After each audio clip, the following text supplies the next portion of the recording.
Mesdames, Messieurs, bonsoir. Est-ce que tous les membres du Conseil sont... Est-ce que Madame... je pense qu'il manque un membre du Conseil. Oui, les ordres du jour vont être distribués. Madame Elsie Lefebvre, est-ce qu'elle est parmi nous? Non.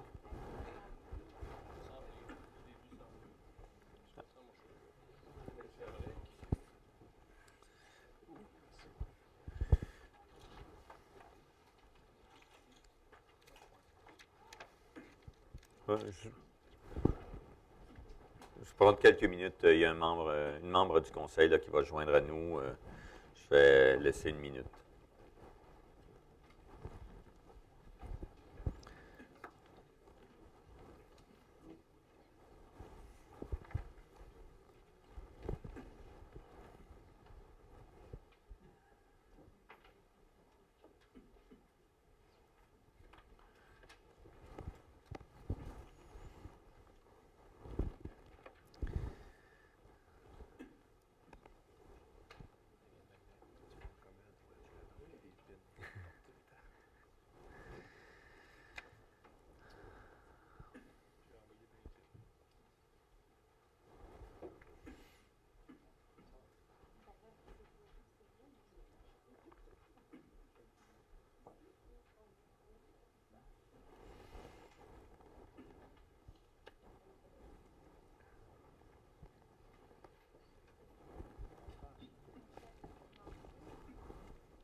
Vous savez, madame, quand on a les premières places, on arrive au début du spectacle.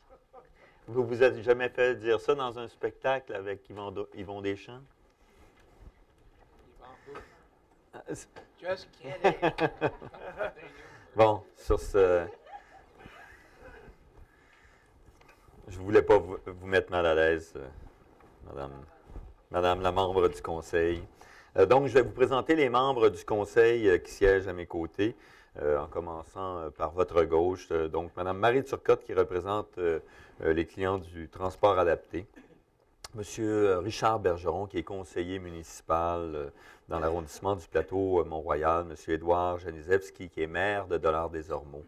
M. Francesco Miele qui est conseiller municipal dans l'arrondissement de Saint-Laurent. Mme Monica Ricourt qui est conseillère municipale dans l'arrondissement de Montréal-Nord.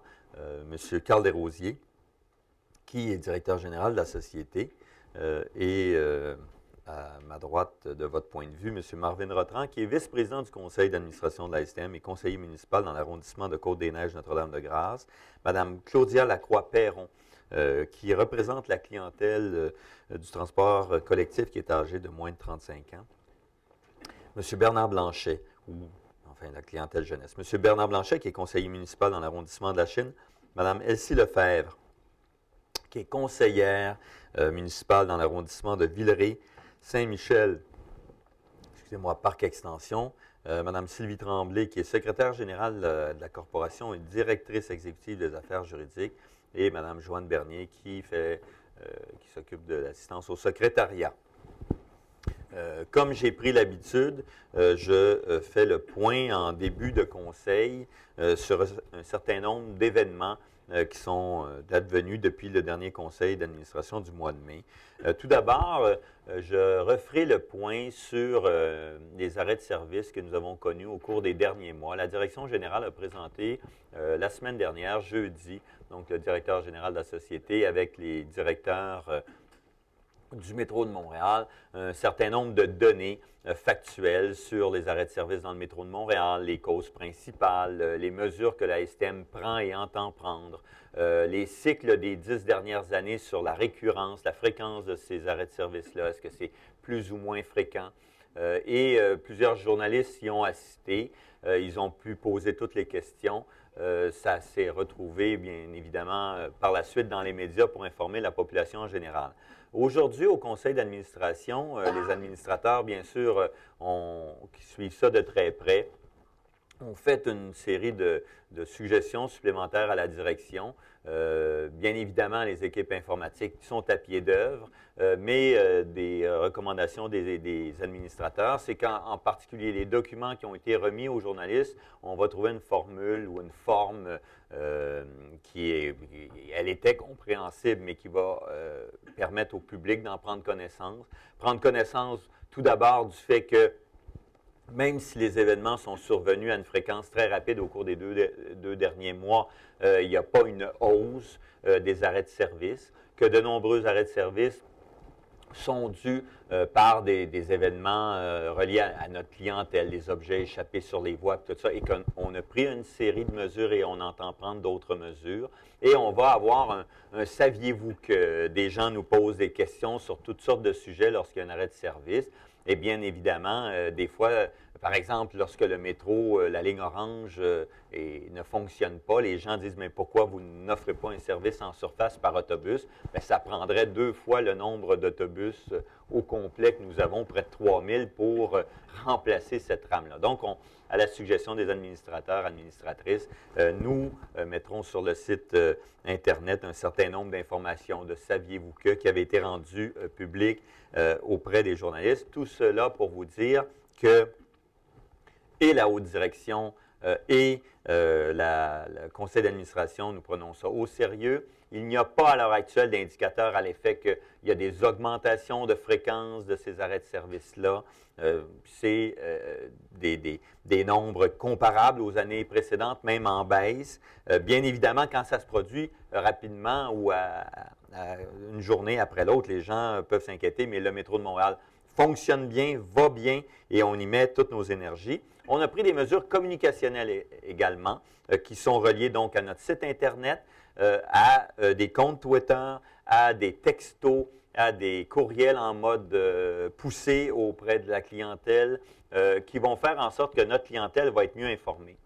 On est rentré dans un nouveau monde, et je le dis parce qu'on est en séance publique, c'est-à-dire qu'avant, je dis avant, il y a 20-30 ans, il y avait des arrêts des arrêts de service dans le métro de Montréal, puis on faisait notre journée, puis on n'était pas au courant.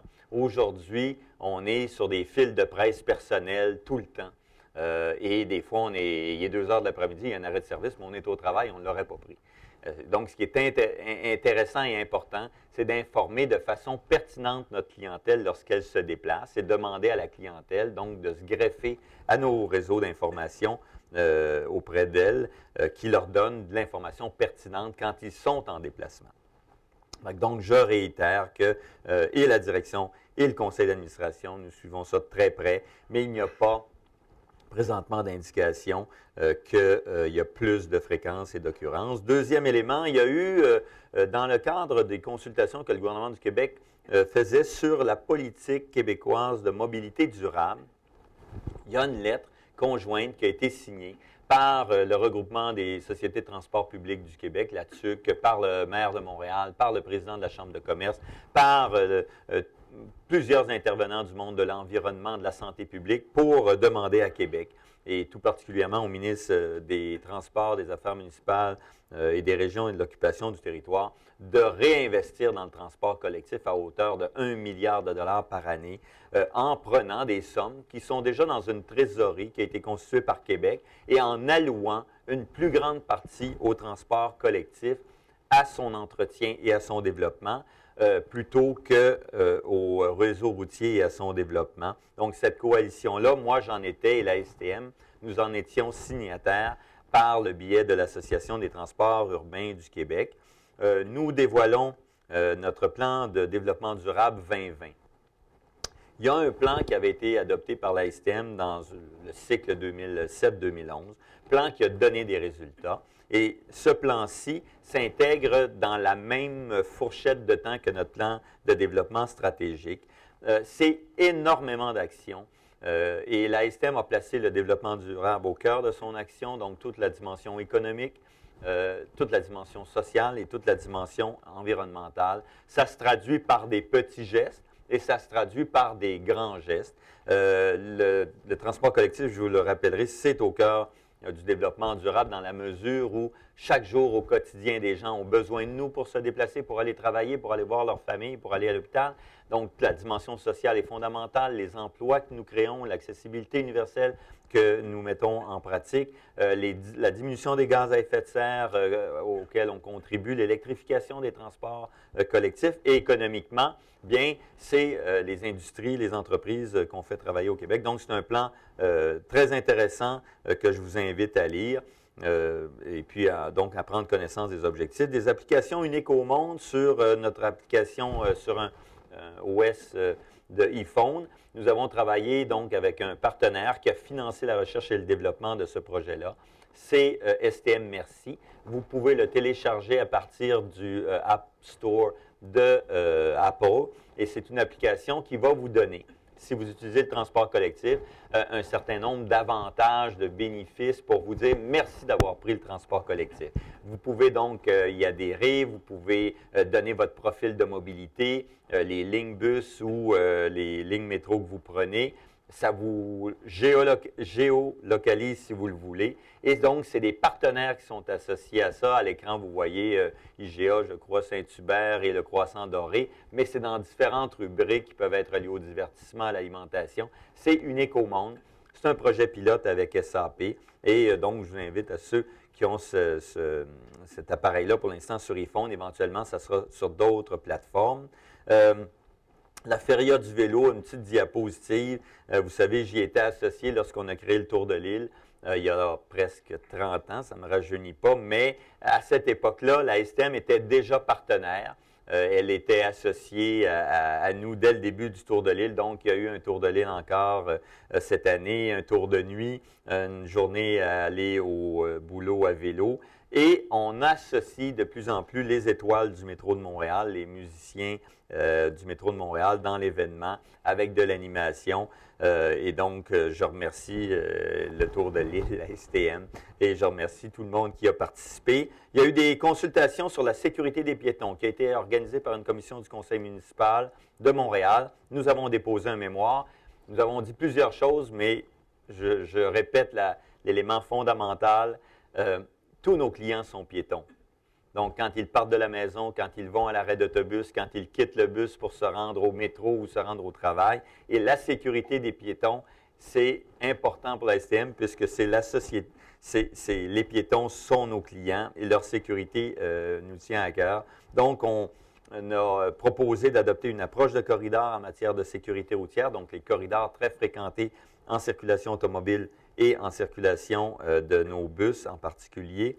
Donc, on doit faire une approche globale de corridor en matière de sécurité routière, faire des mesures d'aménagement qui favorisent le service par bus. Donc, si on fait de l'apaisement de circulation, en tenir compte pour que les bus s'y intègrent et impliquer la STM lors de projets de réaménagement et de développement du réseau routier. Nous avons au Conseil, parce que vous savez que le Conseil se réunit une journée entière en préparation du Conseil de ce soir, nous avons abordé cette question-là également avec la santé publique de Montréal qui collabore aux recherches en matière de sécurité routière et de transport collectif. La voiture Azur, la SM s'est vu remettre un prix de communication au grand public au 6e gala des Grands Prix de l'excellence de l'Association québécoise des transports et des routes. Azur, pourquoi on a reçu ce prix-là? Parce qu'on a décidé d'associer notre clientèle très étroitement à son lancement. Nous avons organisé des visites pour nos employés. On a organisé des présentations à la Chambre de commerce, des présentations à notre clientèle à la station Berry-UQAM et au public, aux citoyens et citoyennes de Montréal sur la rue McGill. Donc, les gens ont été associés à la conception, aux bancs ergonomiques et dans les prochaines étapes, nous le ferons. Donc, c'était une reconnaissance de la campagne qui a été menée pour embarquer citoyens, citoyennes et clients. Et un autre prix qui nous a été remis, deux de nos membres étaient à un congrès international de l'Union internationale des transports publics à Genève, M. Marvin Rotran, qui est vice-président de la Société, et Mme Claudia Lacroix-Perron. Donc, est-ce que vous avez reçu le prix vous-même? Oui. Bon.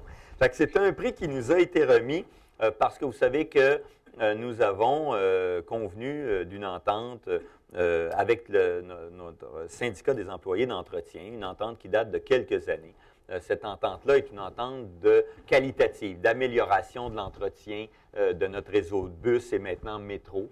Et donc, l'Union internationale des transports publics a reconnu que nous avions donc fait un travail extraordinaire de la part de la société et de la part de nos employés dans ce domaine-là. On me disait que c'était un prix, le grand gagnant, c'était Hong Kong. Fait que si on est près d'Hong Kong, je veux dire, pour les gens qui connaissent les réseaux asiatiques comme Hong Kong et Singapour, c'est qu'on s'approche de la tête du peloton sérieusement. Donc, c'est un bon signe. Ça fait le tour des points suite au dernier conseil. Je vais donc ouvrir la période de questions en invitant, nous avons 9 intervenants, intervenantes ce soir. Je vais inviter Mme Joanne Gaumont. Nous accueillons, Madame, habituellement 2 questions. Vous en avez 3. Donc, accessibilité pour bagages et poussettes dans le métro, autobus série 29 et 30 et ligne 85. Donc, allez-y, Madame. Oui, bonsoir. Bon, moi, j'ai des problèmes à bord des autobus comme première question. L'accessibilité pour bagages, accessibilité pour bagages et poussettes. Il n'y a pas de rampe dans certaines stations de métro, en général, comme Honoré-Beaugrand, la station de métro P9. Il y en a probablement d'autres, mais je ne les fais pas tous, les déplacements en métro. Je ne me sens pas en sécurité, mais en tous les cas. Moi, je voyage beaucoup avec des bagages, mais j'ai beaucoup de difficultés d'accès, mais à cause qu'il n'y a pas de rampe ni d'ascenseur dans certaines stations de métro. Okay. C'est un problème. Oui, et puis je vous trouve généreuse en utilisant le mot « certaines », parce que sur 68 stations, nous n'avons présentement que 8 stations d'accessibles. Ces stations-là, c'est les 3 de Laval, lorsqu'elles ont été construites inaugurées en 2006, elles étaient accessibles lors de l'inauguration et nous avons rétro-aménagé 5 autres stations, là, Henri Bourassa, Bonaventure, la station Berry-UQAM jusqu'à la ligne orange, Lionel Groupe, tout ça. Et donc, nous travaillons présentement, j'étais avec Mme Elsie Lefebvre pour l'inauguration des travaux et Mme Marie Turcotte pour Jean Talon. On travaille sur d'autres stations, Champ-de-Mars ici.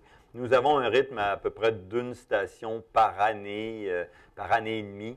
C'est le rythme que notre budget permet pour l'instant. Donc, à l'heure actuelle, les gens qui ont comme vous bagages ou poussettes doivent descendre les escaliers. C'est pas normal. Ben, moi, je trouve pas, okay. C'est pas normal voyager comme ça. Bon. Je m'excuse. Bon, vous avez fait part de votre commentaire, madame, et puis on travaille au rythme que les budgets nous permettent pour l'instant. Écoutez, je suis dans la cinquantaine. Oui. C'est pas facile de voyager en métro et en autobus. Mais, OK. J'ajouterai qu'aujourd'hui, au Conseil, donc, nous allons remplacer des escaliers mécaniques et nous approchons d'avoir remplacé près de 100% de tous les escaliers. Mais pouvez-vous mettre une rampe temporaire dans les escaliers pour pouvoir glisser mes bagages, ma valise, par exemple? Ça serait bien. À la station Honoré-Beaugrand, station de métro P9, ça serait bien. OK.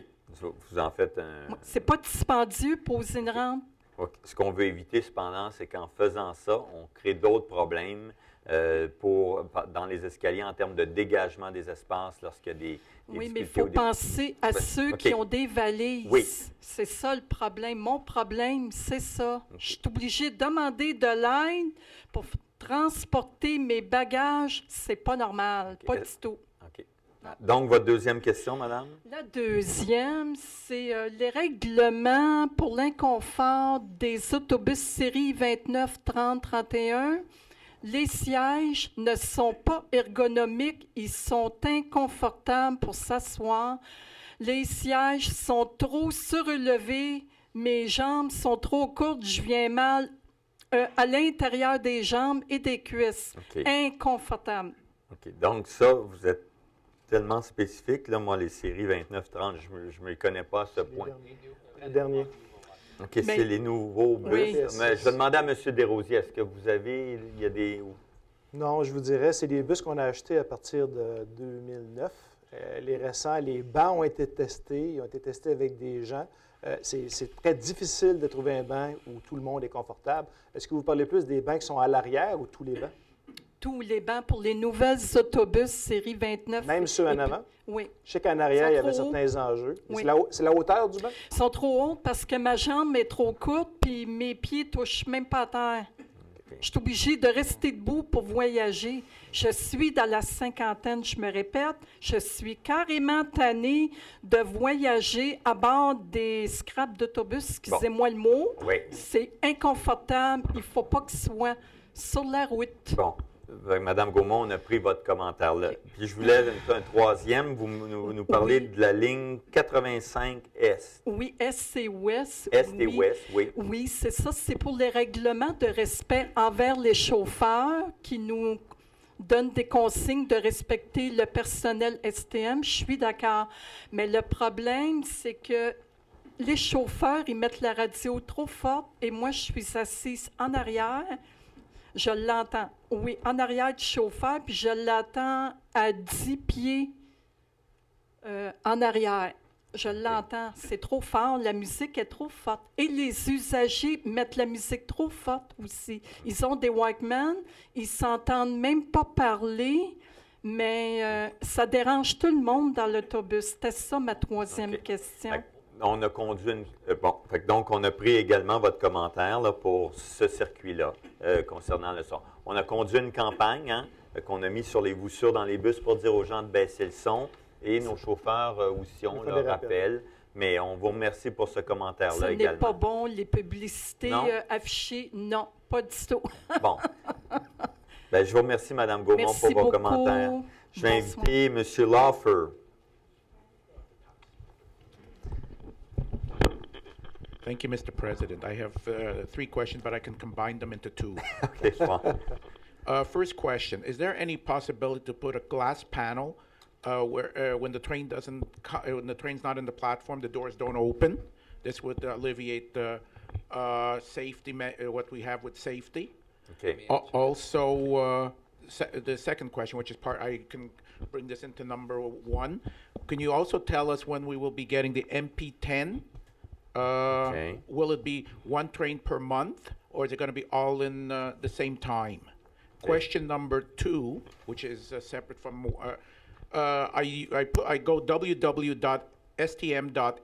I try to look up bus schedule 7 days in advance. It doesn't work. It just gives me, let's say, the first 5 buses on let's say for today, but you can't. It doesn't go for 7 days in advance. Thank you. Okay. For the first question, I will ask Mr. Rotran to answer you.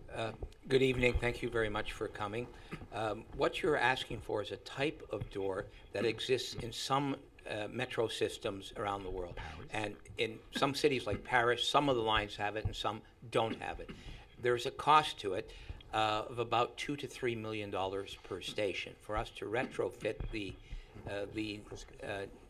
entire network of stations would be well over $200 million. And the question is, 400-600 millions. excuse me, it's now $4 million so we're, per station. So we're talking about a substantial expenditure.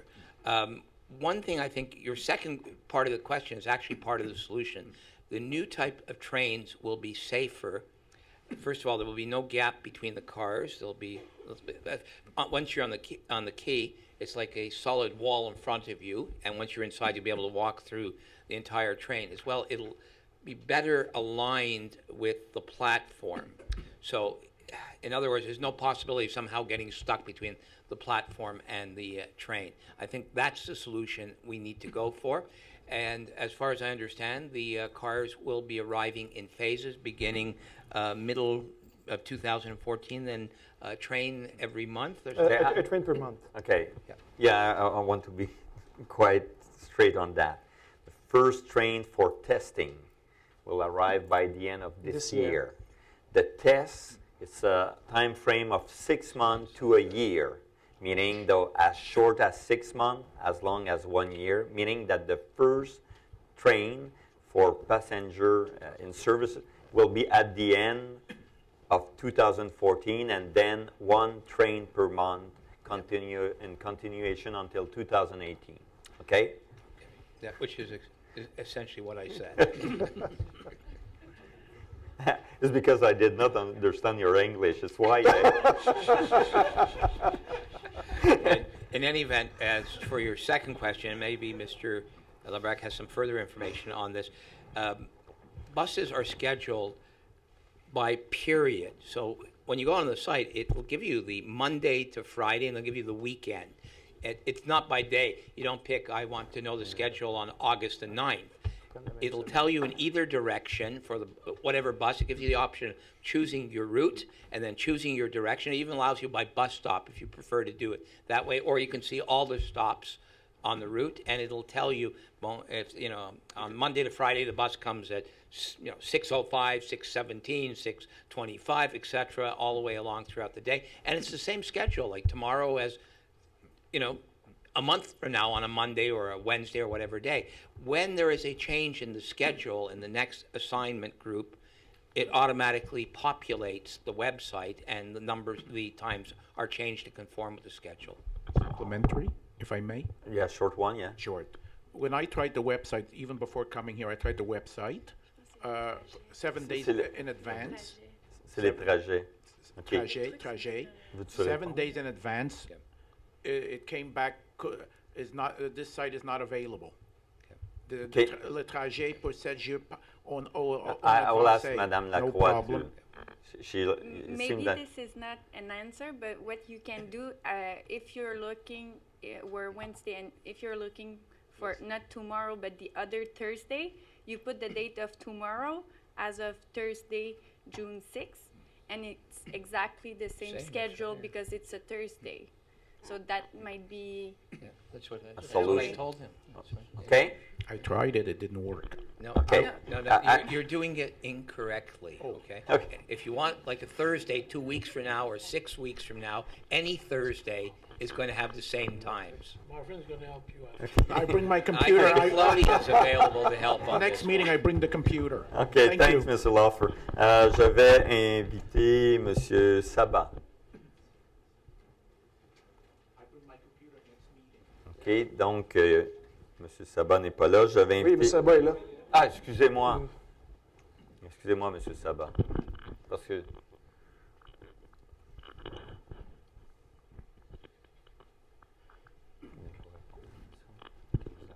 J'ai aucune idée. Madame. On va demander.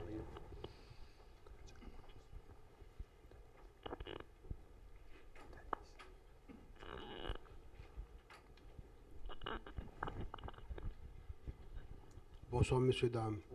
J'aimerais savoir une question. Ok, je n'ai pas trop, je n'en ai qu'une seule. Ok, ma question est comment ça se fait que j'ai un ami à moi qui a 18 ans ou 19 ans, il va à l'école, sa carte d'opus ne fonctionne plus. Il faut qu'il la refasse le plus tôt que possible. Il faut qu'il paye 15 $. C'est pas de sa faute, c'est un étudiant. C'est pas de sa faute si la carte opus fait défaut. Parce que la carte opus c'est dû au mois de septembre. OK.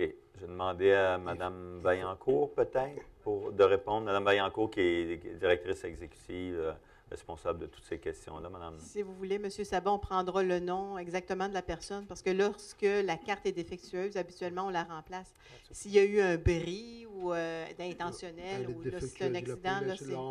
Il n'a pas pu la remplir, la carte. Elle ne fonctionne Alors, on pas. regardera, parce qu'habituellement, si c'est un défaut de la carte, on la remplace gratuitement. Ok, ben, Si la personne la perd, là, la personne doit le payer. OK, non, c'est Mais, normal. alors, on Et là, prendra le nom. il faut qu'il la remplace, il faut qu'il paye 15 $ ce mois-ci, dans 3 mois, paye un autre 15 $. Parce Alors- que de septembre à septembre. Alors, on peut regarder exactement OK. le cas de cette Donc, personne. M. Sabat, je n'ai pas vos coordonnées. Habituellement, nous les avons, mais si on veut faire le lien pour rejoindre la personne spécifiquement, nous aurions besoin de vos coordonnées, soit téléphoniques ou courriel. OK, Très bien. téléphonique. Merci. Donc, quelqu'un au secrétariat va s'occuper d'obtenir vos coordonnées. Merci infiniment. Merci de votre présence. Je vais inviter M. Normand Bellil. On va permettre à M. Sabat de reprendre place.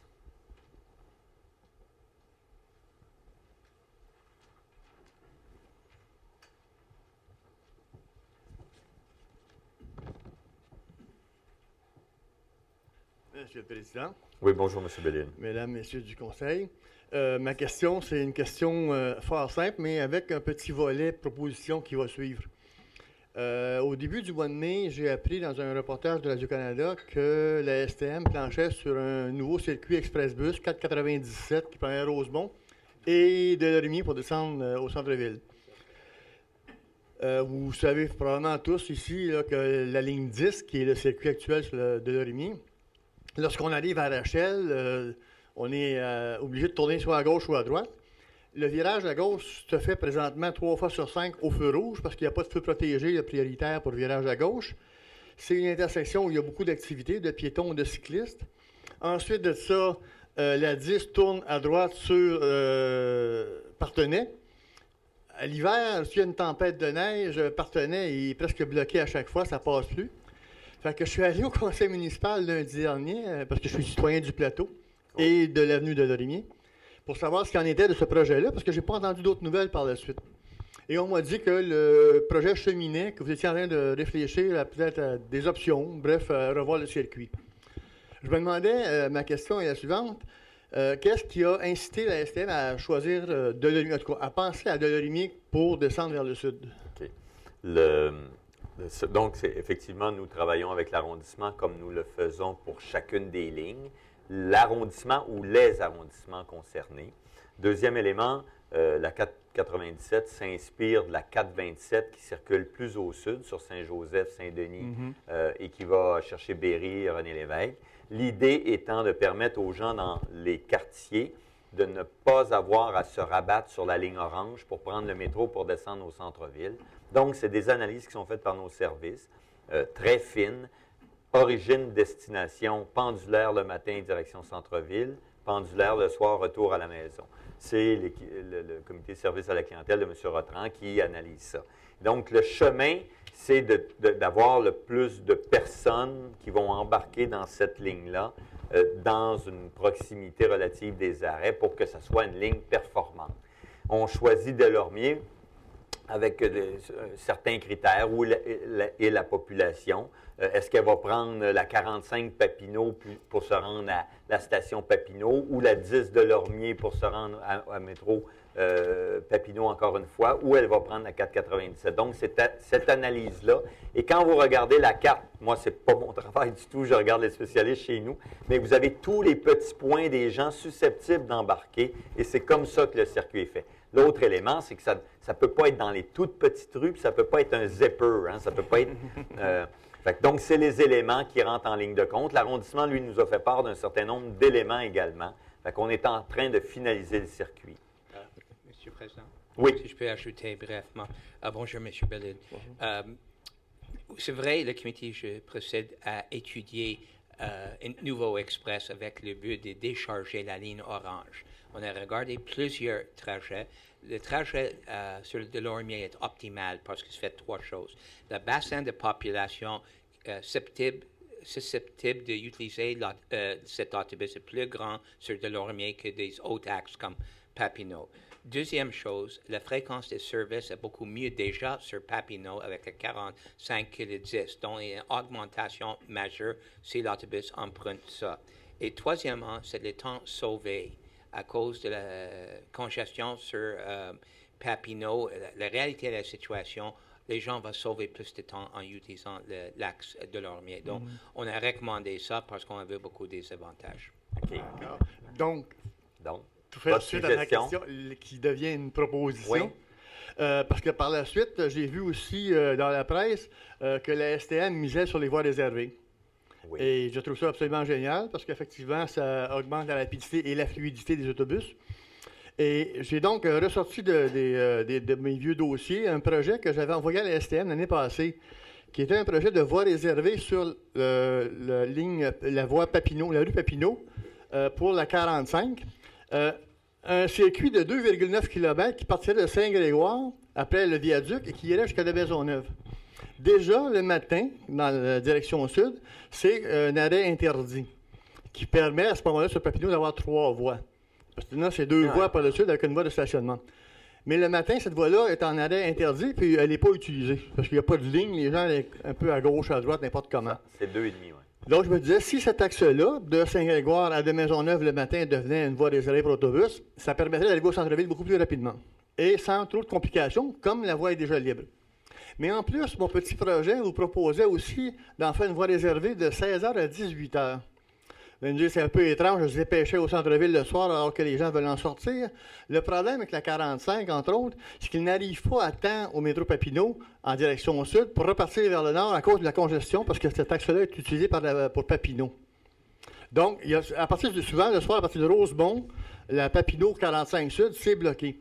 Et souvent, ce qu'ils font, à partir de Marianne ou Rachel, ils tournent à droite puis ils prennent une rue parallèle pour descendre parce que Papineau est complètement bloqué. Je me disais, peut-être que Papineau pourrait être utilisé également en voie réservée en fin d'après-midi pour permettre aux autobus de descendre plus rapidement à la station pour remonter avec les gens. OK. On accueille votre proposition. Vous allez la déposer. C'est déposé au secrétariat. Au secrétariat. Ouais. Fait que je vous remercie beaucoup. Plaisir pour moi. D'avoir fait cette proposition-là puis de vous être déplacé ce soir. Merci. Merci. Je vais inviter M. Daniel Lambert. Une question au sujet de la station Vendôme. Bonsoir, M. Lambert. Oui, bonsoir. Merci beaucoup. Moi, je représente ce soir les associations des cyclistes de Notre-Dame-de-Grâce. Oui. Both languages are fine here. Mais pratiquez en français si vous le voulez. Oui, allez-y. D'accord. Les associations des cyclistes de Notre-Dame-de-Grâce et Westmount.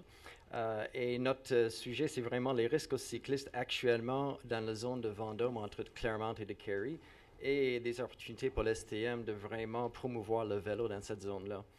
Actuellement, c'est la piste de Maisonneuve, c'est la piste la plus importante est-ouest de Montréal, au centre-ville.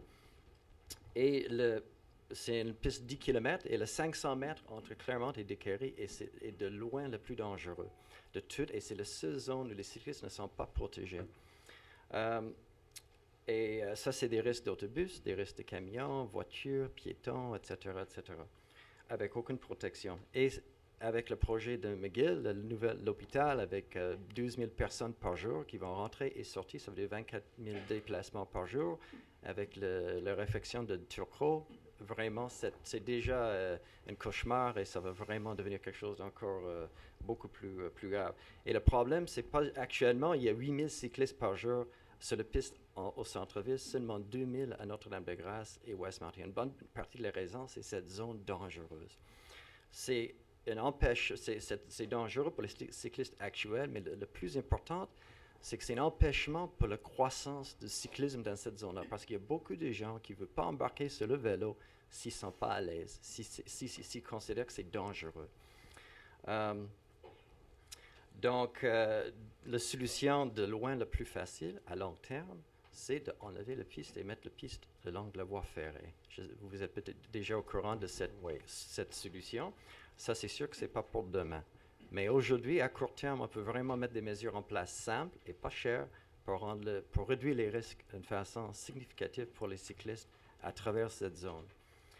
On a déjà rencontré le maire Perez 3 fois. Une fois en Bixby, il a fait le déplacement aller-retour de cette zone-là pour constater les problèmes. On a rencontré une fois M. Tassé, et la semaine prochaine, nous avons une réunion avec le maire Perez et Réal Manard pour voir avec son équipe, pour voir un peu qu'est-ce qui peut être fait pour les enjeux qui relèvent de leurs compétences. En ce qui concerne les arrêts d'autobus, il y a 11 arrêts d'autobus dans 5 endroits dans cette courte zone de 500 mètres. Et on sait qu'à Vendôme, on ne peut pas toucher ces arrêts, ça on comprend très bien, mais il y en a 3 autres qui sont peu fréquentés, qui gênent vraiment les cyclistes et qui peuvent être très facilement déplacés. Simplement, ils sont au coin de Claremont et de Maisonneuve. Ils peuvent simplement déplacer soit sur Claremont, soit sur Sainte-Catherine. Un déplacement vraiment pas loin et facile. Et pour l'arrêt d'autobus qui se retrouve en face du Vendôme Métro, qu'est-ce qu'on propose? C'est de déplacer l'arrêt d'autobus pour laisser passer le piste cyclable entre le trottoir et l'arrêt d'autobus, comme les arrêts d'autobus sur Rachel et Cherrier. Donc, qu'est-ce qu'on aimerait faire? C'est de pouvoir rencontrer quelqu'un de l'STM pour regarder en détail ces arrêts d'autobus. Et éventuellement, nous avons fait beaucoup de travail dans nos associations pour voir plus à long terme avec tous ces projets comment quelles sont des solutions à long terme et on aimerait bien beaucoup vous rencontrer pour vous montrer notre présentation PowerPoint et nos solutions proposées. OK. Fait que donc, M. Lambert, j'accueille votre invitation. Donc, on va reprendre contact avec vous pour voir ce qui peut être fait. D'accord. Je vous informe que nous, et c'est pas par stubbornness, c'est pas parce qu'on est tête dure, Oui. mais le déplacement d'arrêt d'autobus, Oui. la STM est très, très, très prudente en cette matière. Nous en avons 8000 sur le territoire et nous avons des préoccupations. Je comprends les vôtres, mais nous avons des préoccupations importantes de la sécurité de notre clientèle piétonne. Des fois, déplacer un arrêt, ça les oblige à traverser une intersection où il n'y a pas de feu. Des étudiants d'une polyvalente vont faire une diagonale plutôt qu'une traversée angle droit. Cela étant dit, quand ça peut se faire à l'occasion, en amont, en aval de l'intersection, ça se fait, ça s'est fait. Et troisième élément, aux abords des stations de métro, on le voit dans tout notre réseau, il y a un très grand volume de piétons clients qui embarquent et qui débarquent.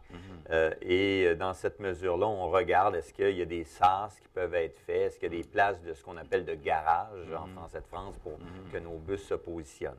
Je vous dirais qu'une fois tout ça dit, demain, il y a une réunion du CCM, le Comité cycliste de Montréal. Autour de la table, donc plusieurs intervenants ont été associés. C'est M. Ménard qui a pris l'initiative de ça. Des représentants de la STM y sont, et je sais que c'est un des points qui est abordé. Fait que donc, on va suivre ça. Donc, votre invitation est accueillie et quelqu'un va y donner suite. Et M. Rotran, complément. Merci pour être ici, M. Lambert. Nous avons parlé dans le passé, comme je sais le type de travail que vous faites. Pour le STM, la priorité numéro 1, c'est la sécurité de notre clientèle. Et la station intermodale Vendôme est une des plus achalandées et est juste à côté où va ouvrir dans moins de 2 ans un nouveau super hôpital qui va augmenter le va-et-vient énormément chaque jour. Oui, et bon, nous prévoyons dans le cas des mesures de mitigation sur Turcot une voie réservée sur Sherbrooke qui va avoir un transfert modèle pour les lignes comme le 105 Sherbrooke de 10 à 15%. On prévoit aussi possiblement un train de l'Ouest, une de ces jours qui va augmenter les gens qui utilisent la station, train de l'Agence métropolitaine de transport. Donc, pour nous autres, c'est la proximité des arrêts aux stations, moins de marche pour ces personnes, accès facile et sécuritaire. C'est pas à dire qu'on oppose des mesures qui touchent des autres types de clientèle, mais ça, c'est notre première priorité. Comme le président dit, on accueille votre requête. Je sais que vous étiez actif auprès de l'arrondissement Côte-Neige, Notre-Dame-de-Grâce et des autres interlocuteurs. Je suis certain, ensemble, on va trouver quelque chose pour qui va fonctionner pour tout le monde. J'accueille votre invitation. On va prendre contact avec vous. J'essaierai de me joindre à la rencontre. C'est bien? D'accord, merci beaucoup. Merci. Je vais inviter M. Mathieu Séguin. C'est une question intermodalité avec les vélos. Oui, bonjour, monsieur. Bonjour. Je viens vous voir aujourd'hui. Depuis plusieurs années, la STM a posé différents gestes pour favoriser l'intermodalité avec les vélos. On peut penser au projet pilote des supports à vélo sur les autobus, des projets pour des voies réservées partagées avec les autobus. Ceci dit, j'ai l'impression qu'il y a encore beaucoup de choses qui peuvent être faites. Et je pense par exemple à la ligne jaune, qui est à peu près le seul lien qui peut exister l'hiver pour rejoindre la rive sud. Est-ce que vous comptez ouvrir de façon plus grande justement l'accès particulièrement à la ligne jaune, mais aussi au reste du métro au vélo? Est-ce qu'il y a d'autres gestes que vous comptez poser pour améliorer l'intermodalité entre les vélos et le transport en commun? Bien, merci, M. Séguin. Donc, très rapidement, on a présenté un bilan dans les médias il y a de cela un mois à peu près, d'une série d'actions que nous avions menées et que nous allons mener. Le projet pilote pour les supports à vélo sur les bus est complété. Ça a fonctionné correctement et donc les lignes, la direction générale nous a présenté un plan de lignes qui vont s'ajouter au cours des prochaines années. Nous avons mis des goulottes ou gouttières dans certaines stations en projet pilote. Je vais être plus spécifique quant aux vélos aux heures de pointe. Présentement, c'est une fin de non-recevoir. La clientèle à l'intérieur de nos rames 63, 73 ne le permettent pas de façon sécuritaire, c'est clair, net et précis. Hors pointe, nous avons passé de 2 à 6 vélos. Dans les voitures Azur nouvelles, il y a un espace prévu pour les vélos et fauteuils roulants. Pour Longueuil, je sais que cette question nous a été posée, compte tenu que le trottoir du pont est fermé pendant l'hiver puis qu'il y a de la difficulté de mobilité.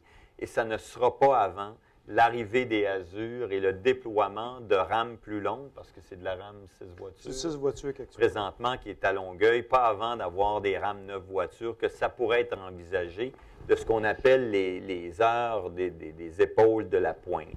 Mais c'est clair, net et précis que dans l'état de la fréquentation du métro à l'heure actuelle, nous ne croîtrons pas les heures autour de la période de pointe. Ça, c'est très précis.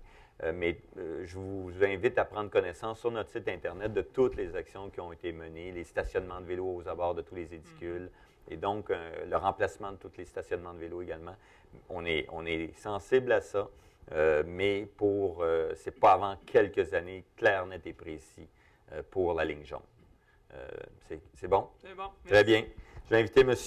Rodriguez, Juliane Rodriguez, qui est un habitué du conseil. Bonjour, M. Rodriguez. Donc, vous avez une question au niveau du cégep John Abbott et du terminus Fairview. Oui, bonsoir.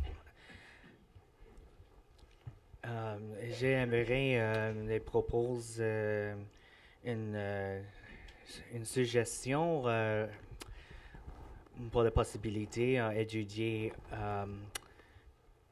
et ajouter quelques départs en soirée à partir de cégep John Abbott vers terminus Fairview, plus direct possible pour des étudiants d'étudier entre 8h30 et la fin des classes environ 21h, 21h30. De situation maintenant, avec plus et plus des étudiants étudier à cette cégep, ils ont le nombre d'étudiants va utiliser l'autobus vers terminus Fairview et ils vont utiliser la ligne 211 et après ils vont transférer un autre autobus correspondant avec la ligne 201 ou 202. Et après arriver à terminus Fairview, il va attendre pour l'autre ligne vers le côté nord, l'ouest de l'île. Ça, c'est vraiment un grand défi pour quelqu'un d'utiliser cette situation. Il faut là vous dépeignez une situation qu'on connaît pour la desserte du siège. Je demande à M. Rotran. Monsieur Rodriguez, je ne vous donne pas une réponse finale ce soir. Seulement engagement de travailler avec Marc Bélanger et Michel Tremblay pour évaluer l'achalandage, la raison pour laquelle il n'y a pas un autobus qui va de John Abbott, ancien maire de Montréal, premier ministre du Canada, parce que... Monsieur John Abbott. Est parce qu'il n'y a pas, selon l'étude qui a été faite quand on fait la raison dans l'île de l'Ouest, il n'y a pas d'achalandage. Effectivement, s'il y a assez des étudiants ou des professeurs, des personnes qui veulent utiliser un service, on peut peut-être arranger quelque chose. Actuellement, il y a un bon service de 211, mais ça prend une correspondance. Je comprends, vous habitez au nord de 40, donc pour vous, c'est 3 autobus pour rendre le John Abbott le secteur où vous habitez. Et vous voulez éviter une. Il y a un 219 qui est dans le parc industriel Bay Durfee. Je ne sais pas si ça peut être extensionné les soirs très petits, légèrement au sud de la vanne pour se rendre à John Abbott. Le terminus, as the bird flies, is only a couple hundred meters. Mais pour faire un détour, c'est long. Donc peut-être ça va être une possibilité. Je ne dis pas oui ou je ne dis pas non. Le 219 va directement à Fairview. Ça va, M. Rodriguez? Oui. Mais je vais poser une question à M. Rotran. Il me semble que vous avez, depuis une année ou deux, tout ce qui est les liens avec les cégeps, les écoles, ça a été regardé, il y a des améliorations? Oui, on a fait une dans Montréal-Nord. Monica Ricoeur est dans sa district de Marie-Clairac et on a ajouté des services là. Mais là-bas, on avait un problème. Le service a terminé très, très tôt. Et il y a un achalandage, et c'était clair, on avait beaucoup de personnes. Ici, c'est moins évident. C'est bon. On va regarder les chiffres, on va revenir, pas tout de suite, mais après qu'on a fait l'étude. Oui. Pour vous dire que la STM, tout ce qui était le lien avec les écoles polyvalentes, tout ça, compte tenu des horaires des étudiants qui ne sont pas forcément là, de 9 à 4, là, on regarde ça. Donc, la deuxième relocalisation du terminus Fairview, oui. Qu'est-ce que vous voulez savoir à ce sujet-là? OK. Au sud de la... vous voulez faire au sud de la 20? Non, attendez, on va laisser M. Rodriguez. Oui. On devance sa question. OK. Ce sont les questions devant plus clair possible regarder ces sujets.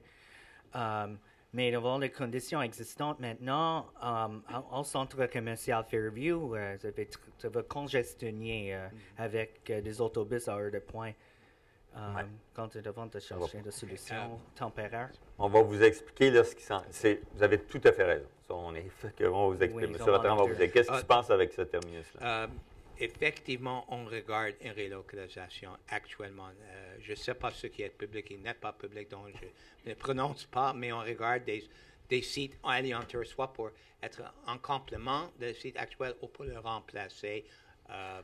Il y a certains mandats qui ont été donnés, qui reviennent bientôt.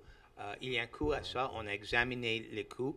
Les membres du comité de service à la clientèle ont posé des questions, ont été convaincus qu'un geste est absolument nécessaire. Je ne sais pas s'il y a quelque chose qui est déjà public. Donc, ça va quelques mois de plus avant que je puisse me prononcer en public. Puis, là, votre question va amener un suivi au conseil à la prochaine réunion. OK. Ça vous va? Oui. Merci, M. Rodriguez. Merci. Je vais inviter, là, j'ai M. Sergia Bourassa-Lacombe. Bonsoir, monsieur. Monsieur. Bonsoir, Monsieur le Président. Oui. Moi, j'arrive pas de loin parce que ce serait de vous mentir, là. J'arrive de très loin. Le 4 février 2009, j'étais au parc Jeanne-Mance. Aux côtés, il y avait le maire de la ville, de ma ville à moi, Gérald Tremblay. S'il dit qu'il ne m'a jamais vu là, c'est un menteur. Parce que j'avais mon manteau. La croix du Mont-Royal, là, le 100 pieds d'eau, cette journée-là, mon grand frère, Jésus le Christ de Nazareth, il me l'a donné. Il n'y a aucune schizophrénie entre mes deux oreilles. Je vous prie de m'écouter. Oui, je vous écoute, mais c'est parce que faites votre préambule. Je prends trop de temps? Non, faites votre préambule, puis posez une question, une suggestion. Allez-y. Alors, la question, ça ressemble à une casquette, mais ça n'est pas une. Mon grand frère, Jésus le Christ de Nazareth, il dit dis-leur que c'est un couvre-chef parce que tu es un chef pour moi. Vous avez beaucoup à apprendre de moi parce que je suis le plus taxé au Canada actuellement. Le plus courageux aussi.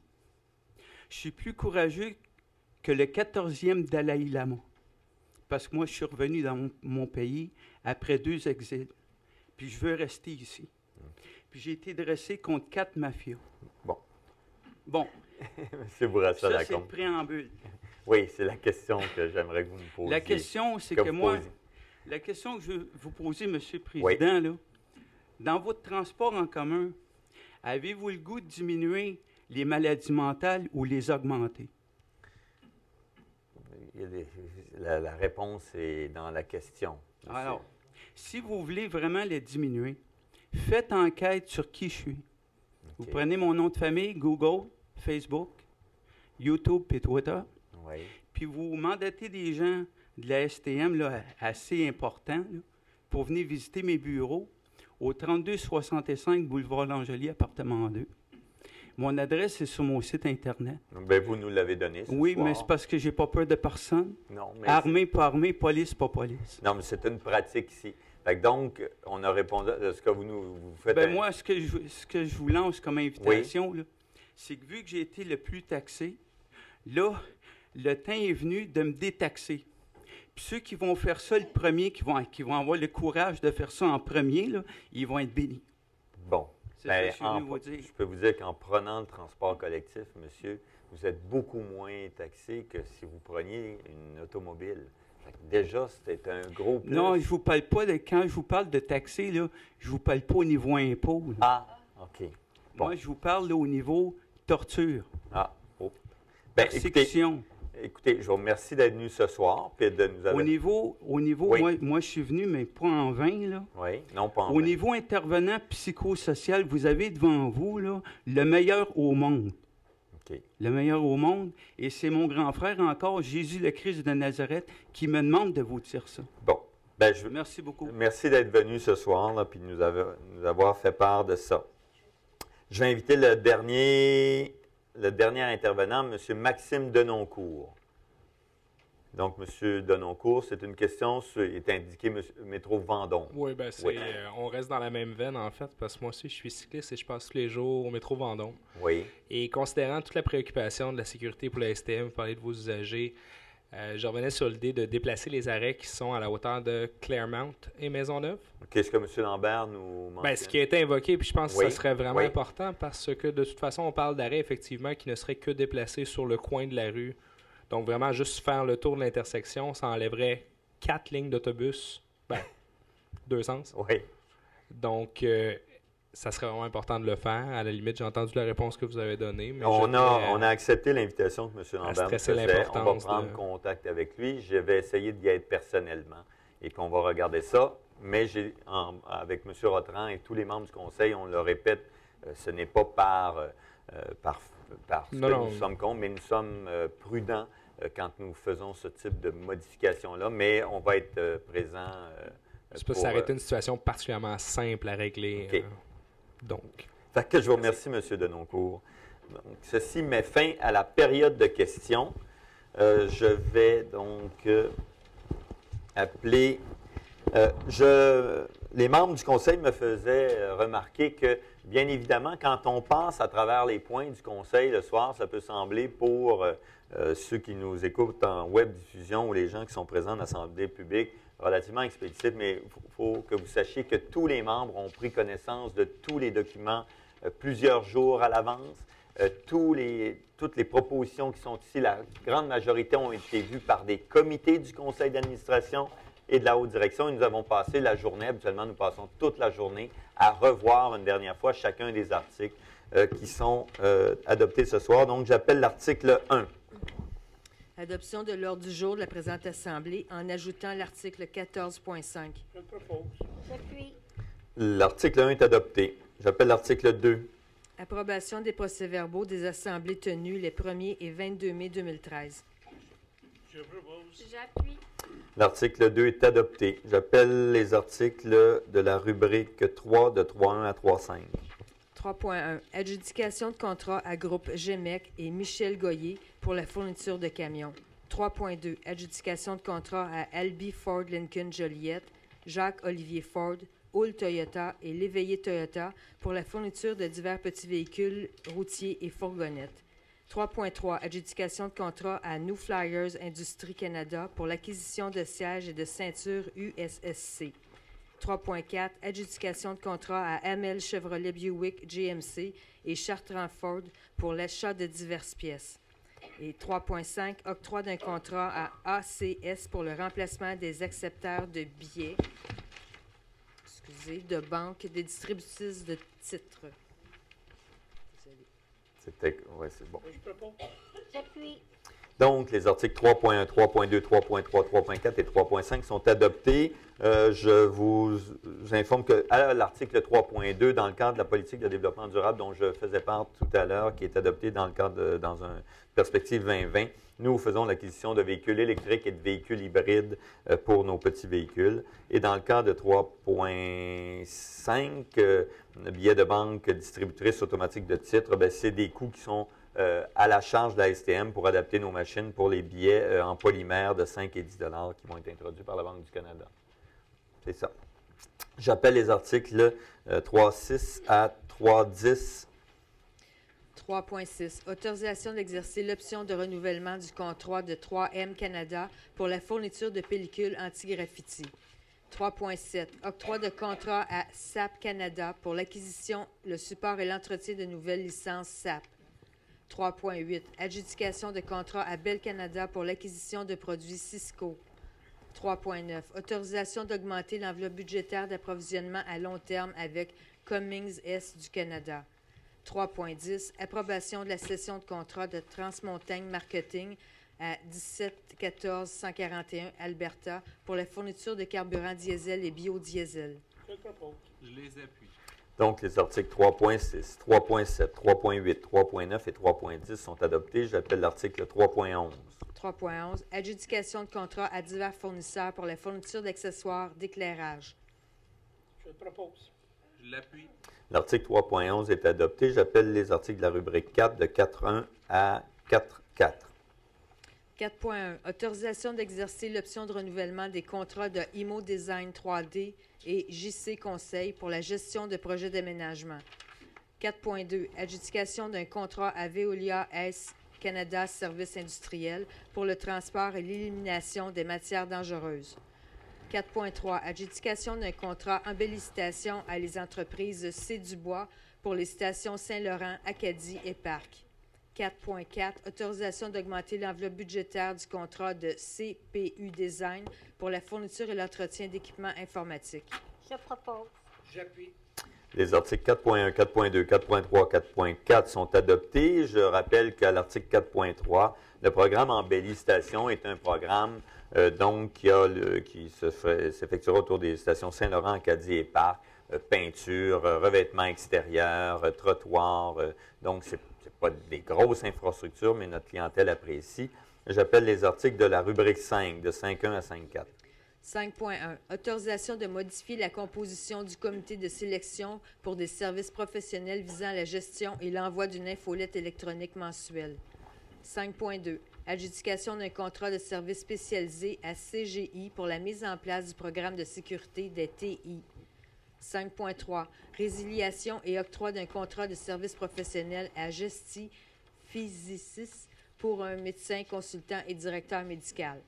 5.4. Approbation de la cession du contrat de service professionnel de Provencher-Roy et Associés Architectes, société en nom collectif, à Provencher-Roy et Associés Architectes Inc. pour la réalisation de divers mandats en architecture. Je propose. J'appuie. Les articles 5.1, 5.2, 5.3 et 5.4 sont adoptés. J'appelle les articles de la rubrique 8 de 8.1 à 8.4. 8.1. Adjudication de contrat à les services électriques Blanchette pour la fourniture et l'installation de l'infrastructure du système d'afficheurs de 26 stations. 8.2. Adjudication de contrat à Ulix Construction pour la relocalisation de la loge du changeur à la station Snowdon. 8.3. Adjudication de contrat à groupe SCV pour la fourniture de ventilateurs pour des postes de ventilation mécanique. 8.4. Adjudication de contrat à le groupe manufacturier d'ascenseurs global Tardif pour le remplacement d'escaliers mécaniques. Je les propose. Donc, les articles 8.1, 8.2, 8.3 et 8.4 sont adoptés. Je rappelle que dans 8.1, donc, nous complétons avec ces écrans les stations du réseau. Donc, toutes les stations du réseau de Métro de Montréal seront dotées d'écrans qui permettront à notre clientèle d'avoir de l'information sur la météo, tout ça, mais également sur l'arrivée des trains et des arrêts de service.